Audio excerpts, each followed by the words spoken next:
Shabbat Shalom.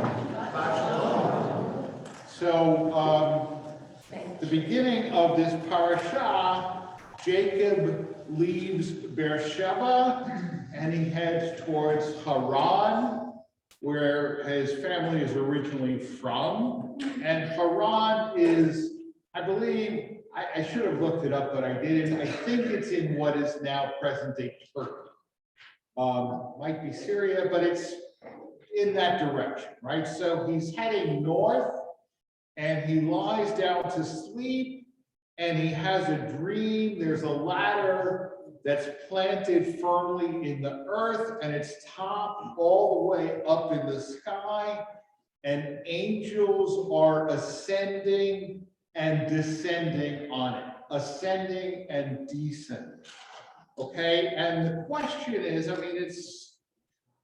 the Torah is very specific to point out that they're ascending and descending, Olim v'yordim. And why are they ascending and descending? Really, it should be the opposite, right? Angels, where do they live? Heaven, right? They live in heaven. So if the ladder, it's the top of the ladder is in heaven and the bottom of the ladder is on earth, right? They should be descending and ascending, right? Not ascending and descending, right? So many of the commentators explain to us, especially Rashi. Rashi says it's because Jacob had reached the border of the land of Israel, right? If you're going north to Haran, to Turkey or Syria, you're going to hit the border of Israel, somewhere around, where the Lebanese border is today, right? So he reached the border of the land of Israel, but so what? Well, Jacob was accompanied on his journey by angels.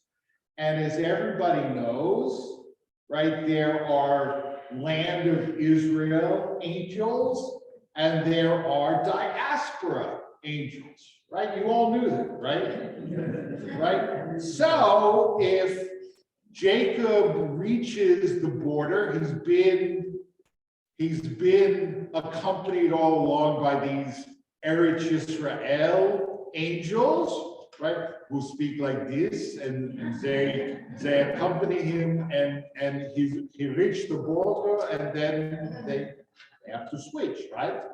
So he's reached the border, and now the Eretz Yisrael angels go off duty, right? So they climb up the ladder, and then the diaspora angels come down the ladder. Right now, this is still a problem, and I can tell you in the last few years, I've become more attuned to questions of security. It is a problem. It's actually a bad system because, right, they should have had some sort of angelic walkie-talkie or something, right, to tell the diaspora angels to come down first, but instead the Eretz Yisrael angels go up and they say, hey guys, it's your turn, right? The problem is that Jacob is left without his angelic retinue for a while, right? But the next verse tells us, behold, God was standing next to him. So while there was the switching of the angels, God took over, and God did the job of the angels while the angelic changing of the guard was taking place, right? And the point is that Jacob had reached what anthropologists call a liminal space, a place in between. He was no longer in the home he was living, but he had not yet reached his destination, right? He was on the border, right? And borderlands are a third reality, okay? My first high holiday pulpit was in the Rio Grande Valley. And 4 years ago this month, I spent a week in Nogales, right? And I can tell you from that experience that the area right along the border is kind of its own entity, right? It's culturally a blend of the United States and Mexico, right? Even if de jure it's one or the other, right? And that de jure makes a big deal, right? But the culture of Nogales, Arizona, and the culture of Nogales, Sonora is the same culture. And the culture of McAllen, Texas, and the culture of Reynosa, Mexico is the same culture, and it's the same people. That's what a liminal space is. Okay, so I want to talk a little bit about liminal spaces, right? So in 2016, Andie Epstein became our synagogue administrator. And we were in a liminal space as well. We were. I mean, for those of you who were around and paying attention, from the time that I came here in August of 2012 and the time that Andie took over, we had 2 paid administrators who each lasted a couple of months at the most. And then we had 1 volunteer who really did a good job, but he was a volunteer. And it wasn't, always his #1 priority. And it was a little bit chaotic.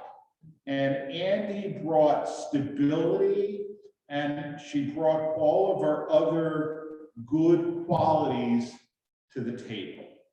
Right now, Jacob, in this liminal space, receives a blessing from God. He prays to return home safely, and God tells him that yes, he will. God, will be with you, and you will be a blessing to all humanity.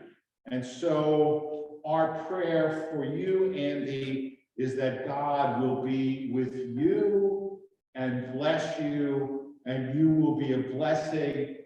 All humanity, that's a big task, okay?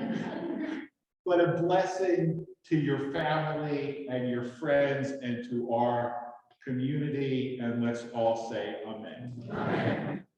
Okay, so fortunately for you, we can turn this off now.